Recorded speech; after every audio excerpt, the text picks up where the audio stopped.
देखो, यहाँ मैं कोई मोटिवेशनल स्पीच या वगैरह कुछ नहीं दे रहा। मैं सिर्फ एक बात बता रहा हूँ कि ये जो चीज़ होती है अक्सर हम इंसानों के जीवन में होती है। जब कोई लड़की या लड़का चला जाता है ज़िंदगी से, छोड़कर चला जाता है, तो हमारी ज़िंदगी बेकार लगती है। ऐसा लगता है सब कुछ खत्म हो गया। दिल भारी लगता है, नींद नहीं आती। लगता है कि ज़िंदगी में सभी कुछ खत्म हो गया, अब हमारे पास में कुछ नहीं है। हमारी हमारे हमारे जो ज़िंदगी में था वो सब कुछ चला गया। हमारी ज़िंदगी खुद को ही हम अपने आप में ही बुरे लगते हैं। हमारी कीमत खुद में ही कम लगती है। लेकिन कभी ये सोचा है कि कोई भी इंसान जिसे जाना होता है, वो कभी रुकता नहीं। चाहे ज़िंदगी में कोई कितनी भी प्यारी चीज़ नहीं हो, मतलब कोई भी कितनी प्यारी चीज़ हो आपके पास, हमेशा वो परमानेंटली नहीं रहती। उसकी भी एक ना एक दिन एक्सपायरी डेट आती है और वो हमारी ज़िंदगी से जाती ही है। आप कुछ भी ले आएँ ज़िंदगी में, कोई भी चीज़ खरीद के ले आएँ, इंसान, खिलौना या कुछ भी, एक ना एक दिन वो चीज़ खत्म होती है।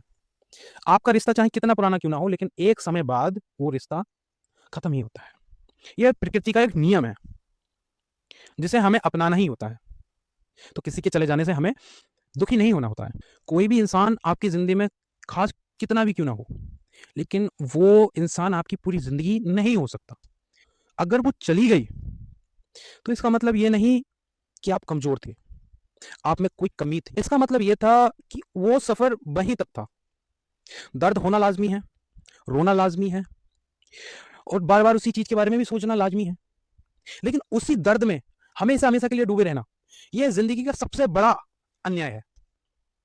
अगर आप बार-बार, बार-बार उसी चीज़ पे एक स्टक हो गए हो, तो आपकी ज़िंदगी पूरी तरीके से नष्ट हो जाएगी। चिंता ही चिता का काम करती है। देखो, जिसे जाना होता है ना, वो हालात के किसी भी तरह के हालात हों, वो किसी भी हालातों के बावजूद भी जाएगा। अगर जिसे रुकना होता है, अगर हालात बेकार क्यों ना हो, कितने भी बेकार हों, वो रुकेगा ही। जिसे जाना होता है, वो जाएगा। आप अपने आप से एक सवाल ये पूछो कि वो इंसान आपके लिए ठीक था, बेहतर था? वही एक इंसान आपकी पूरी ज़िंदगी था? क्या आपके जीवन में वो इतना महत्वपूर्ण था कि आपका करियर बन जाता? आपके माँ-बाप से भी बेहतर था वो? बस ये आपसे अपने आप से पूछ कर देखिए। ऐसे कई सवाल मिल जाएँगे आपको जो आप अपने आप से पूछो। इसका जवाब नहीं में मिलेगा आपको। देखो, हम कहते हैं कि मूव ऑन कर लो। क्या मूव ऑन का मतलब उसे भूल जाना है? मूव ऑन का मतलब है कि हमें उसे भूलना नहीं है, बस हमें उसके साथ-साथ ये करना है कि हमें अपने काम पर ध्यान देना चाहिए, अपने आप पर ध्यान देना चाहिए, अपने जीवन पर ध्यान देना चाहिए, अपने माँ-बाप पर ध्यान देना चाहिए, अपनी सेहत पर ध्यान देना चाहिए, अपनी बॉडी बनाने पर ध्यान देना चाहिए। बस हमें अपना काम निरंतर करते रहना चाहिए, कर्म करते रहने चाहिए। मूव ऑन का मतलब ये है। जिस दिन आप अपने आप को मजबूत बना लोगे ना, उसी दिन ये दर्द आपको हमेशा-हमेशा के लिए धीरे-धीरे-धीरे खत्म कर देगा इस दर्द से।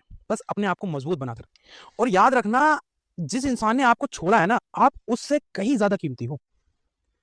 अंत में बस मैं यही कहूँगा कि ज़िंदगी बहुत बड़ी है मेरे दोस्त। एक रिश्ता खत्म हुआ है, कहानी खत्म हुई है, आपकी ज़िंदगी खत्म नहीं हुई है। इसलिए आगे बढ़ो, अपने आप पर ध्यान दो, अपने भविष्य पर ध्यान दो, अपने आप को बनाने पर ध्यान दो। अंत में मेरा यही कहना है कि कभी भी दुखी नहीं होना है, आगे बढ़ते रहना है, हमें कभी रुकना नहीं है।